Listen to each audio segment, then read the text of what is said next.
The NBA Gambling Podcast on the Sports Gambling Podcast Network is brought to you by Underdog Fantasy. The recommended customers play just $5, get $100 bonus funds. We use promo code NBA SGPN. And welcome everyone to the NBA Gambling Podcast here on the Sports Gambling Podcast Network. Currently Friday morning, December 12th, around 11 a.m. Eastern. I'm your host, Reichel, once again joined by Lonte Smith. Together we're going to break down the previews for the games on Friday. Lonte, how's it going with you? What's up? What's up, Scott, man? Good Friday. We got a decent slate of action, I guess, but looking We forward have to more games than the last couple of days. That yeah, counts. yeah. And teams should be fresher. You know, they had multiple days off because of the NBA Cup. So, yeah, I'm hoping we get some good action, man. It'd be good to have a decent sized slate for the Friday, and then because we have no football. So yeah, man, I'm looking forward to NBA is not too far from taking center stage. Yeah, games yesterday were mostly blowouts, but you had one good game. The Rockets beat the Clippers. They forgot to inbound the ball, and the Rockets won the game. Clippers hung in there, though, but that team still stinks. Nice win for the Bucks, blowing out the Celtics by 15 at home. New Orleans buried Portland. Damn, Portland's got problems. And the Nuggets beat the Kings by 31. I ended up hitting my lock. I had the over in the Nuggets game. My dog voided because Robert Williams didn't play. So either way, undefeated episode, but not a sweep, so it's fine. But either way, I will look for a solid episode here on Friday. Before we get into any of the actual games for Friday, a reminder, if you want to get all of the free picks and podcasts on SGPN, and one easy location, check out the SGPN app. So check out the App Store, download the SGPN app for free, and once again, you'll get access to all of the free picks and podcasts on the network. SGPN app in the App Store, absolutely free.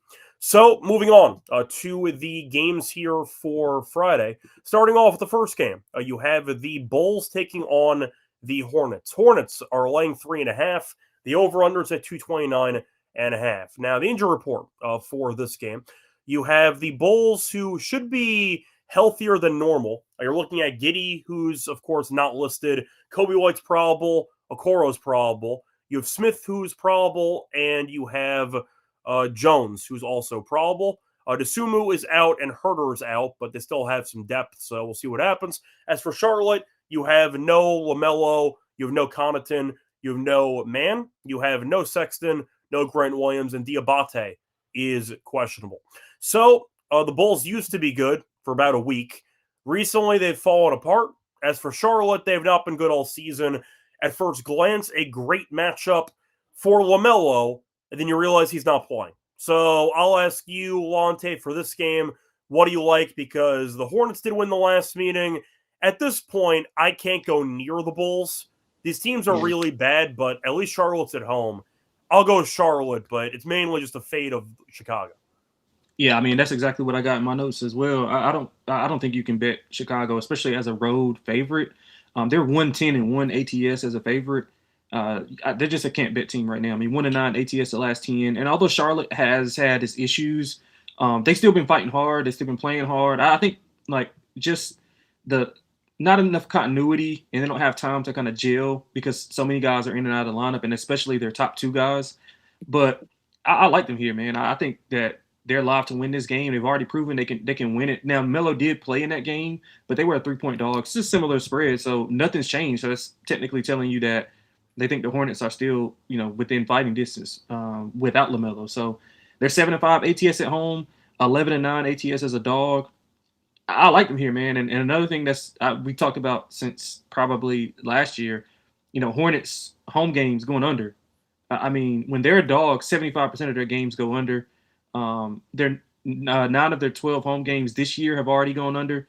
I mean, 230. Oh, so it went down a little bit. It was 231 earlier. So I agree. Sorry, I misspoke. I meant to have the graphic say the Bulls are favored by 3.5. Sorry. Oh yeah, no, I knew what you meant though. Yeah, I'm saying I accidentally had the Hornets. The Bulls yeah, are favored on the road by 3.5. Yeah, it's all good. But yeah, I like the under as well. I agree with that move going under, and so I would lean. I would go dog and under. I mean, on principle, I can't take the Bulls laying points. I can't win any games. Like, I can't pick them to win by margin at this point. Game might be close. If you want to go with the Bulls, maybe 1-10, but there is no reason for me to just voluntarily put money on Chicago. So I'll go for Charlotte. Even without LaMelo, maybe it just supports my narratives where I think you could argue that they look decent without him. You get more Knippel. I think Knippel's a solid player. Bridges I can't stand, but he can be decent on any given game. The Bulls still have no rim protection. At least Cockbrenner can do that. He can give you some rim protection. So we'll see if the Abate plays. Maybe it's going to be a good double-double game for Cockbrenner. We'll see what happens, but I'll go for Charlotte at home. I think that at the end of the day, Chicago's in free fall. I can't go near them. Give me the Hornets on the money line for this game. Moving on to the next game, you have the Hawks taking on the Pistons. Pistons laying 7.5. The over-under is at 232.5. And you're looking at the injury report for these teams. For Atlanta, still no Trae Young, no Porzingis, basically it. For Detroit, you have no Jones, but basically a full-strength Detroit team. Now, Atlanta's been competitive against the Pistons this season. They played twice, lost by 8 in the first meeting at home, and then played on a back-to-back after a double overtime game and lost by 1 in Detroit in early December. So Atlanta's been competitive against Detroit. Detroit, we know, has been a very good team this season. I would say that after that win streak they had, they've not been as dominant, but still a solid overall team. I think 7.5 is too many, so I like Atlanta plus the points. But what are your thoughts on this game? Yeah, I like Atlanta as well. Detroit's been winning but not covering. 3-7 ATS last 10, so kind of the market's kind of caught up to them, and rightfully so because they were really good early on. And I mean, a lot of that success was coming because the numbers were a little bit they were a little bit slow to catch up. But I mean, I like Atlanta. 1-point loss at Detroit earlier in the month. 8-point loss at home, like you talked about. They're 6-4 ATS the last 10, and they're one of the best road teams covering numbers. 10-5 ATS on the road.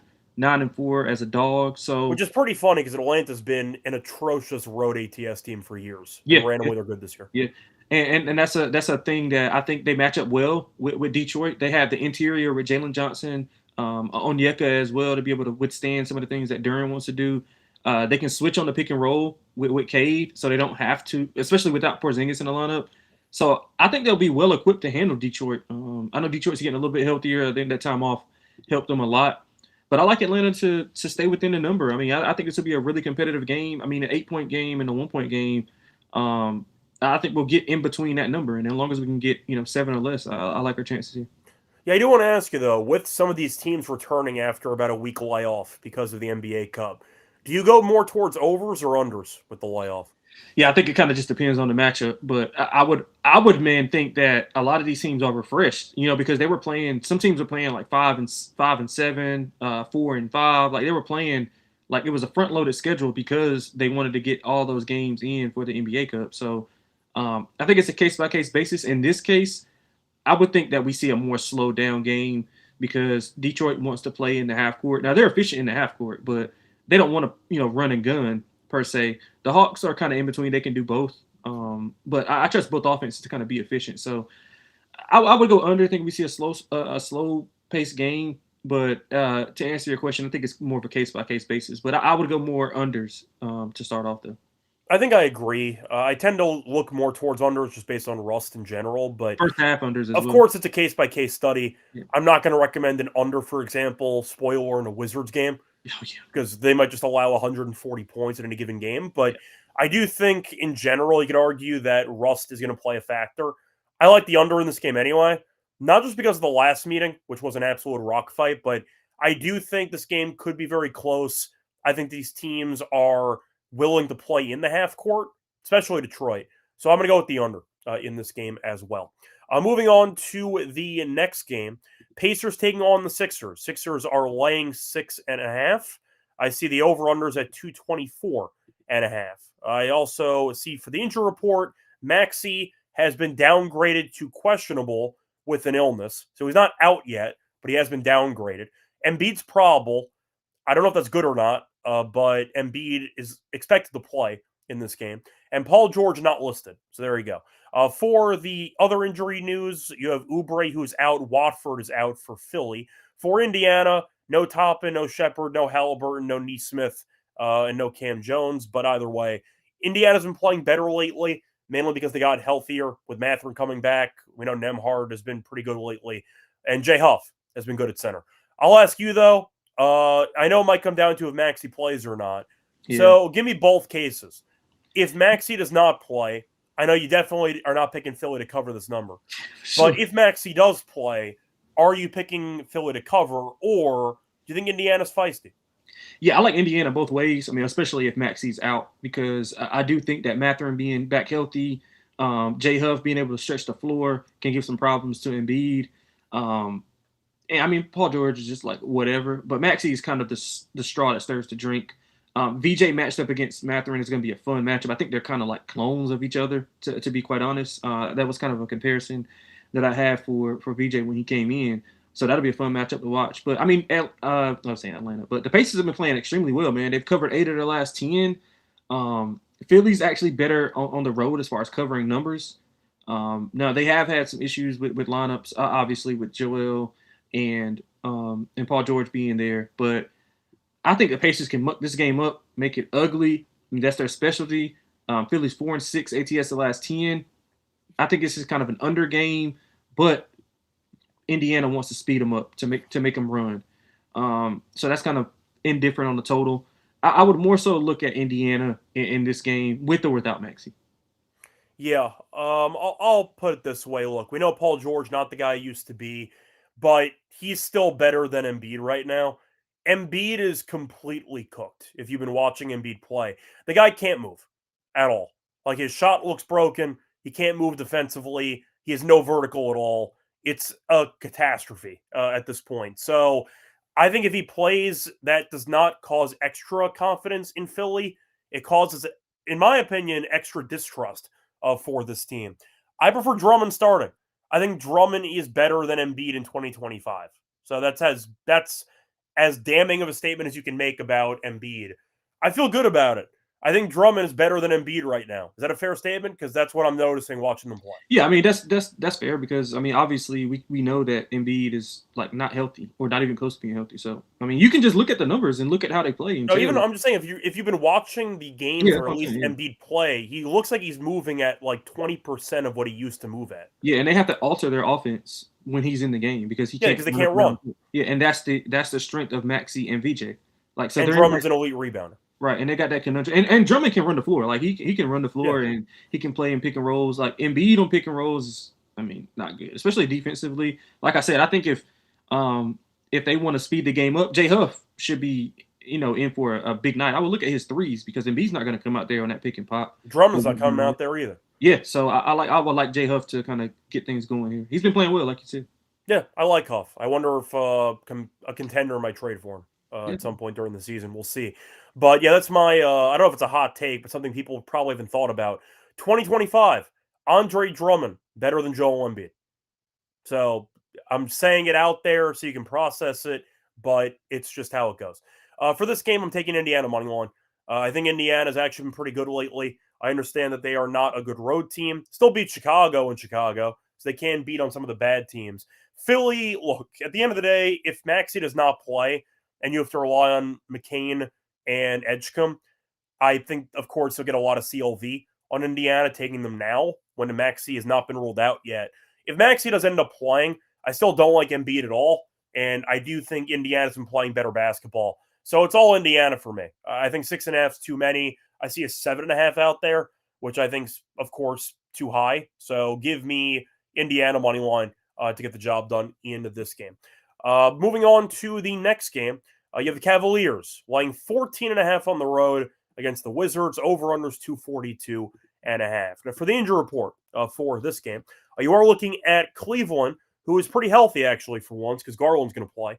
Now, you still have no Jared Allen, still have no Strus, who hasn't played all season, no Merrill, and no Nance, but Garland's back, so that counts for something.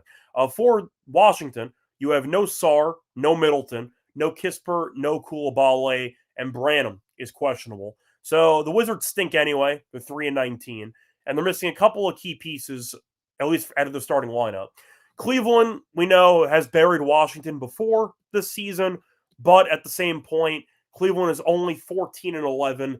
They're objectively underwhelming, but they won the first meeting by 33 points on the road. The Wizards, by the way, 2-8 at home. They've allowed 131 plus in 2 straight games at home. I'll ask you, Lonte, because the Cavaliers, in theory, should dominate again, but this team has been quite underwhelming. I like the over because I think if Washington covers, they're going to score points. They can't guard anybody. The Cavs defensively have not been very good. I like the over, but I think the Cavs could score 140 again. I'll go for Cleveland, I guess. Yeah, I love the over. I'm staying away from the side. I mean, Cleveland should dominate, but they typically have not been 3-7 ATS last 10. As a favorite, they're 7-15, and a lot of those times they're laying these big numbers. Now I know they crushed them the last time, but still, I mean that's something I just can't lay the number with Cleveland. They're just not good as a big favorite. Washington is over in 8 of the last 10 home games, 14 of 22 over this year. The Cavs are over in 7 of 10 on the road. They combined for 262 in the first meeting. I don't see any reason why this cannot get over. I mean, Cleveland scored 148 the last game with no overtime. I mean, I'm maybe they don't get that high, but I think they can get to 130. You said 131. The Wizards allowed in back-to-back home games. So I mean, I think the Wizards can score 100 plus just with the pace that's going to be played. So I love the over. If you don't want to get in with the Wizards, I mean, just take the Cavs team total over. Yeah, it's kind of how I feel. The Cavaliers looked good against the Spurs and then immediately lost the Warriors at home with no Steph Curry. So, yeah, I don't really know what there is to say about Cleveland. They are just not very good. Yeah. So, there you go. All right, anyway, moving on to actually, before we get into the next game on the card, a reminder that we are brought to you by our sponsor, Kalshi. So, if you want to check out a real money prediction market that's legal in every state, use Kalshi, available in, once again, every state. Use a bunch of different markets. They have NFL, college football, college basketball, NBA, NHL, and more. You can also trade props like first touchdowns. You can also use different markets, including politics, entertainment, and even weather. It does not have to just be about sports, but also a good deal that we have with Kalshi. If you are a new customer, get $20 if you use the code SGPN at sign up. That's Kalshi, Kalshi, code SGPN for a free $20 at sign up. We're also brought to you by Underdog Fantasy. So if you want to check out pick 'em entries, chance to win 5,000 times your entry, pick higher or lower on player stats, mix and match for sports, the NBA, NHL. You can also throw in some football, some tennis if you want to. A lot of options there for Underdog. Check it out. And a reminder that we have a new offer, a deal with Underdog. So play just $5, get $100 in bonus funds at Underdog Fantasy when you sign up with the promo code MBSGPN. Once again, great deal. $5 to spend. Get $100 of bonus funds when you use the promo code MBSGPN at sign up at Underdog Fantasy. Welcome back, everyone, to the NBA Game Podcast. Finished going through the first couple of games for Friday. Time to move on into the next game. Moving on to the Jazz, taking on the Grizzlies. Grizzlies are laying 7.5. The over-under is at 240.5. Injury report. So, for the injuries that we already know, you have Small, who's out, Pippen, who's out, Conchar, who's out, Jerome is out, you have Clark, who's out, and a new addition, who's out indefinitely again, Zach Edey, who got injured, and he will be out for a while. But on the bright side, we might be getting the return of Ja. Ja's questionable for this game. I'm not sure how long he's going to play, but there's a chance he does suit up for this game. But the Edey injury is so brutal, because he was so damn good for this team, and now he's on the shelf. And they have Jock Landale as their backup, and basically nobody else. So, yeah, not a good situation for the front court for Memphis. As for Utah, with their injury list here, George Niang is not playing. That's it. Everyone else is active. So there you go. And, of course, you have an injury that we knew earlier with Kessler, who's out for the year. But I'll ask you, Memphis laying 7.5 with no Edey, without half their damn bench. Do you like him to cover, or do you like Utah to hang in there? Well, I mean that Edey news is horrible for Memphis. I mean, since he's come back, if you just look at the splits from before him and then after him, they're like a completely different team. So if Ja's returning, that is a good thing. But like once again, not official. He's only questionable. Yeah. I think he will play, but it's not a guarantee yet. Yeah, and I think he had been practicing before today as well, so he's been kind of ramping up a little bit. But like Memphis's defense, their rebounding, the way that they've been playing, like energy level has changed all because of what Edey's able to do on both ends of the floor. So that is a big blow. Now, granted, it might not show in this specific game because they don't have a ton of bigs for the Jazz to kind of exploit that. But I do like the Grizz. I mean, they've been playing really well. Obviously, a lot of that has to do with the play of Edey. They've won and covered 7 of the last 10. They're 8-2 ATS as a favorite. Now, I don't really have an issue with like betting on Memphis when they're playing these types of teams. When they play the upper echelon teams is where they struggle. Like when they play the OKCs, when they play, Minnesota, when they play New York, like those type of teams they struggle with. But middling teams to like bottom tier teams, they pretty much body bag them. So I'm fine with taking Memphis here with or without Ja, to be honest. I mean, their defense has been really good. They've held back-to-back opponents to under 100 points. Utah struggles away from home. They're 3-7 ATS the last 10. They've also allowed 125 plus points in 4 of the last 5. So, a lot of the talk in Memphis has been about the rotations and them playing too many guys. Well, now they don't have a ton of guys to play. So all of these guys are going to get, Ja, Jaren, they'll get, a heavy dose of minutes. I like Memphis to get it done here. I think they'll win by, 9 or 10 points. I think I'm going to disagree for now. It's mainly the uncertainty with Memphis because Edey did so much for that team. And now their front court depth is basically Jock Landale and Sandy Aldama. I do think it's a problem against Nurkic. I'm not saying Nurkic is good, but he's still a big body. You have him, you have Filipowski. You have actual size on this Utah team, even Kevin Love if you want to. Utah might kill them on the boards. We know Jaren Jackson doesn't rebound.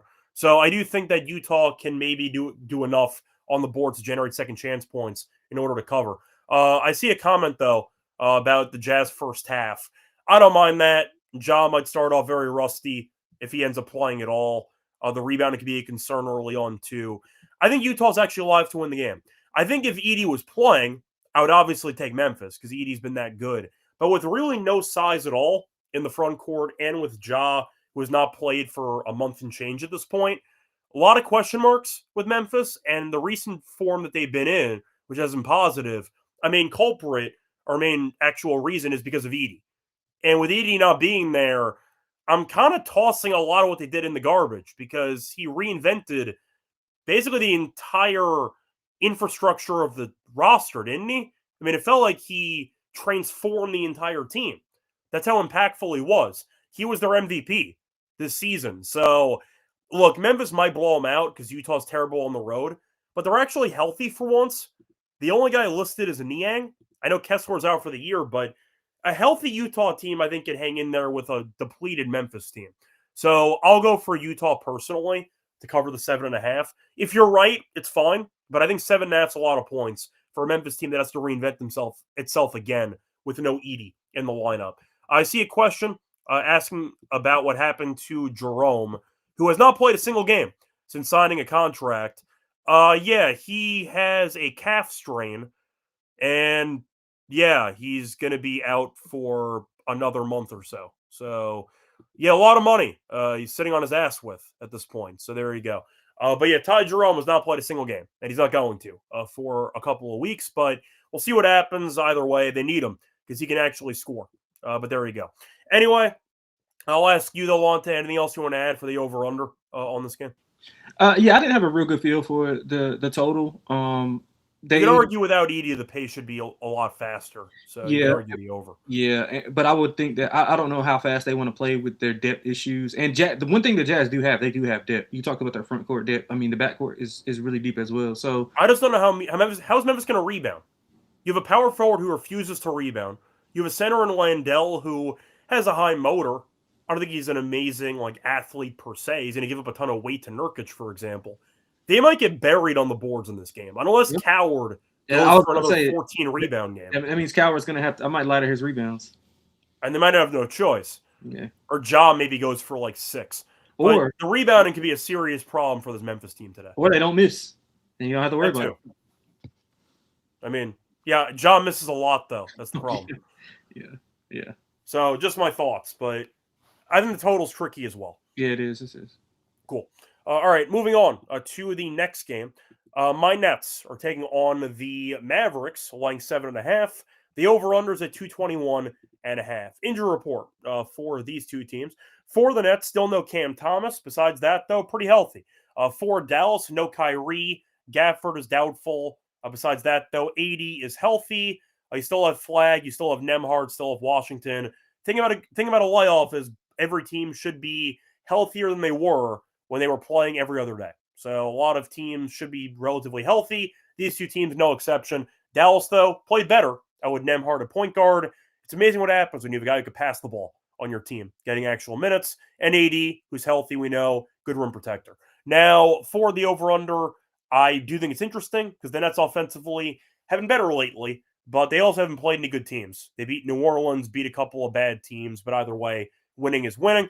For Dallas, though, they've been playing well lately. They kind of found something after struggling for the entire season, but 7.5 is a lot of points for a Dallas team that you might not trust enough. Lonte, do you trust Dallas enough to win by 8+ points, or do you think the Nets hang in there? I do not trust Dallas to win, although they've been playing well.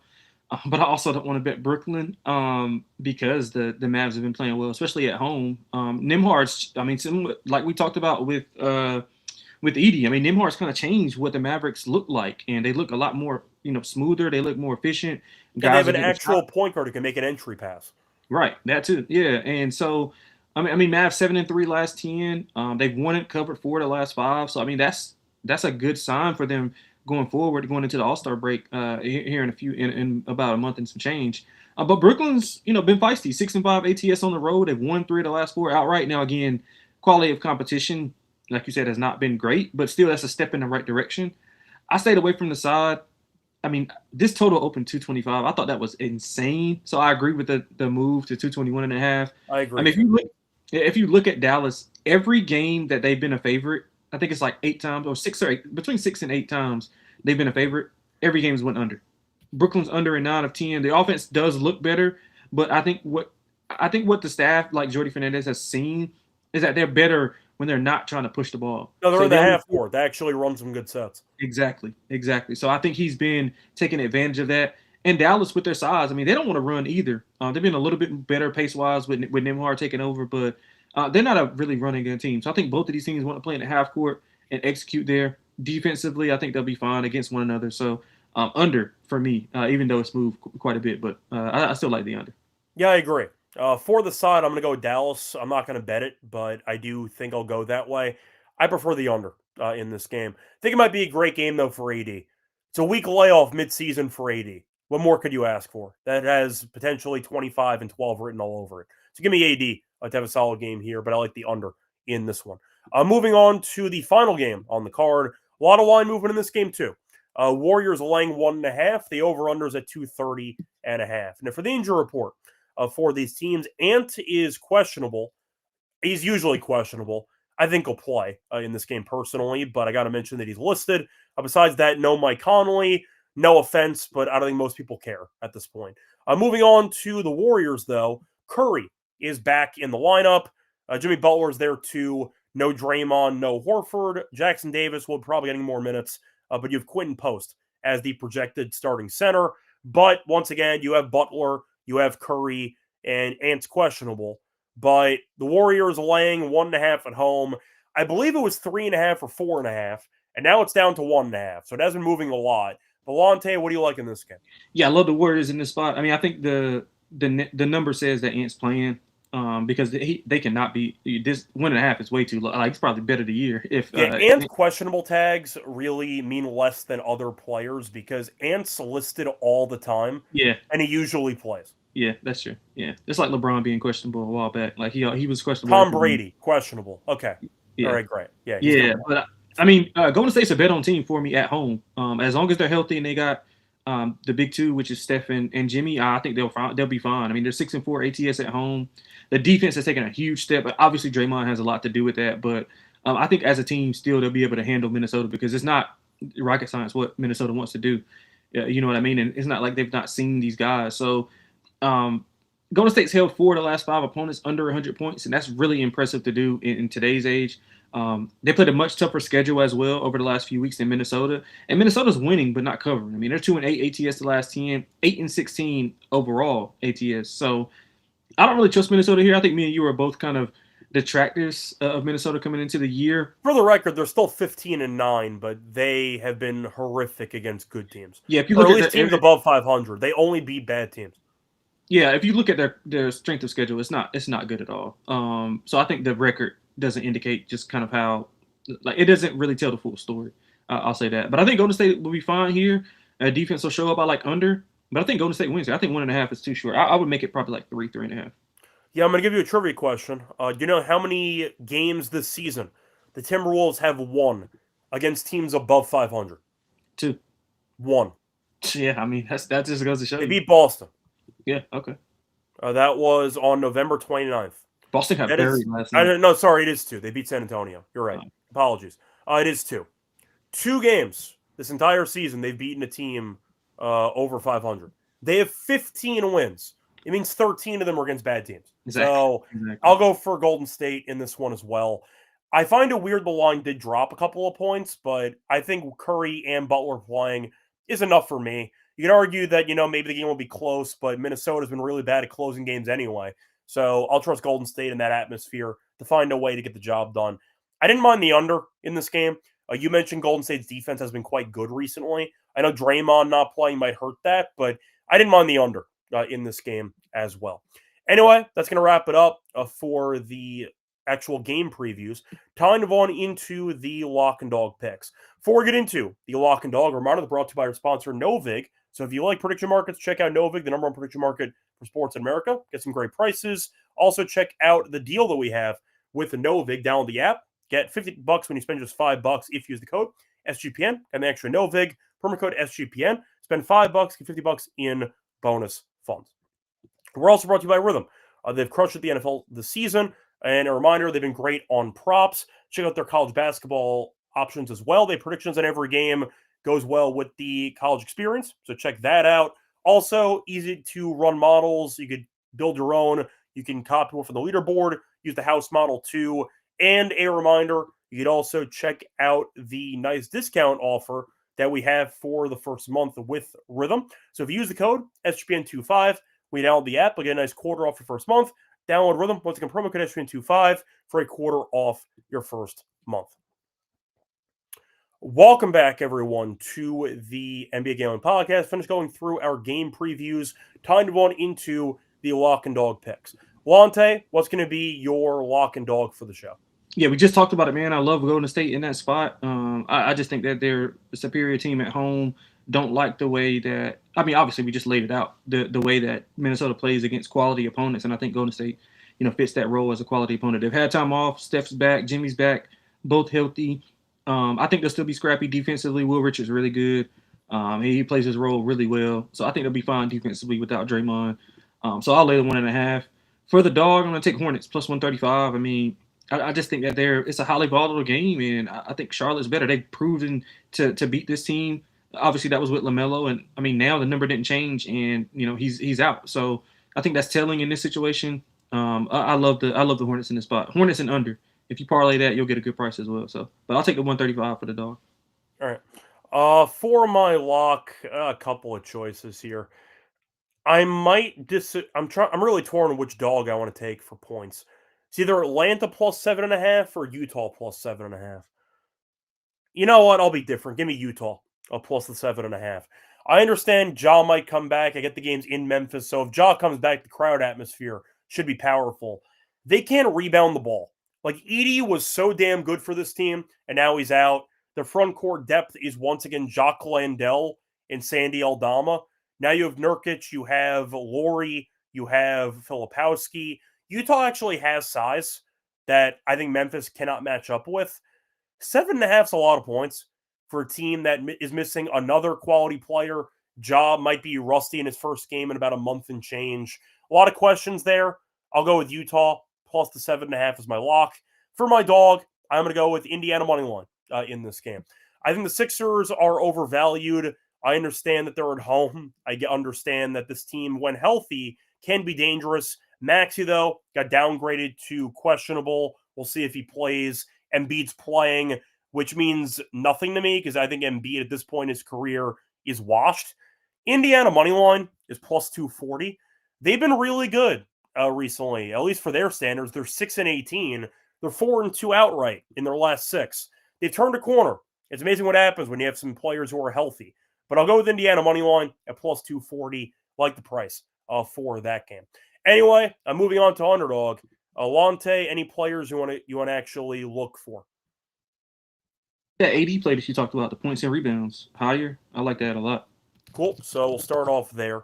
Anthony Davis, if you want to go for his PR, I see around 33.5 as his number. Let me just see if that's, so 33.5. He has gone higher on this number in 7 of his last 10. So I'll go for the higher on 33.5 PR. Did you like Coward rebounds? I didn't mind it, but I was wondering if you thought it might be a little bit too cute. What is it? Is it like 6.5? I think that's a bit high. I would have guessed it was like 4.5, 5.5. Yeah, 4.5. I'm in on 4.5. I think it should be like 5.5, 6.5, 5.5, 6. His rebounds are at. I was actually completely wrong. It's 7.5. Yeah. Okay, that's fine. I can't take. My bad. That's a little high. 7.5 is too inflated. I can't take. Yeah, that's a little too high. Did you like Vucevic? You said you like Vucevic, right? At no point did I mention Vucevic on this entire podcast. I thought you said you liked his points and rebounds. At no point did I mention Vucevic. At least I don't remember mentioning Vucevic. Did I mention that I liked his points? No. I thought no, because I thought Cockbrenner actually had an okay matchup. Yeah, I thought he liked his matchup. Yeah, my bad. I mean, do you want something in that game? Yeah, I like Kobe White. Okay. I mean, Kobe White back in North Carolina. I mean, you gotta take it, right? Yeah, he killed it last time. I think we had him on the entry the last time he played, and he killed it. Yep. So do you want the 22.5 points, or do you want to go for the threes at 2.5? I'll take the points. Okay. He'll fill it up at the line as well. He can get to the line. All right. So Kobe White 22.5. We'll go with the higher on his points, and we need one more. So I'm just looking around. Do you see anything with Cleveland that you like? You got a high scoring game. I can't stand that damn team. I'm really not interested in backing anybody on Cleveland. I saw somebody in the comment section mentioning a Kunku before. Because you have no Porzingis. I like him. Yeah. Somebody said I didn't mind that. His threes. Yeah, I saw that was being brought up. Is it at 1.5 on Underdog? I'm not even sure if Underdog has his threes. I don't actually see it being listed. So I don't know if I can take that. Sorry, trying to find if there's anything else here. No, I don't think I can go with the Kunku stuff. So apologies there.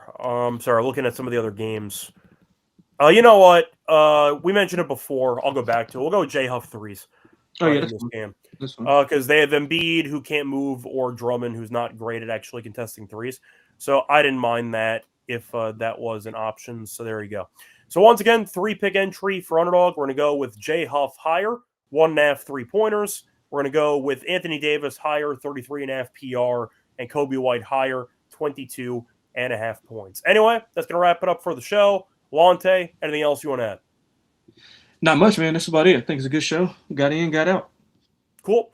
A reminder, by the way, which we have not actually announced yet on this show, we are doing another episode tonight for the NBA Cup semis. So if you want our thoughts on the Saturday games, we're going to be doing an episode later on today. So point is, once again, if you want another episode for the games tomorrow, we will be doing a special edition, basically, later on tonight, probably around 9 p.m. There you go. Anyway, till next time, find me on Twitter at Radio. Find him on Twitter at XSLonteXX. A reminder, support the show, like and subscribe to the NBA Gambling Podcast on YouTube. Check out the podcast on Spotify or Apple. Till next time, good luck to all of you and all of your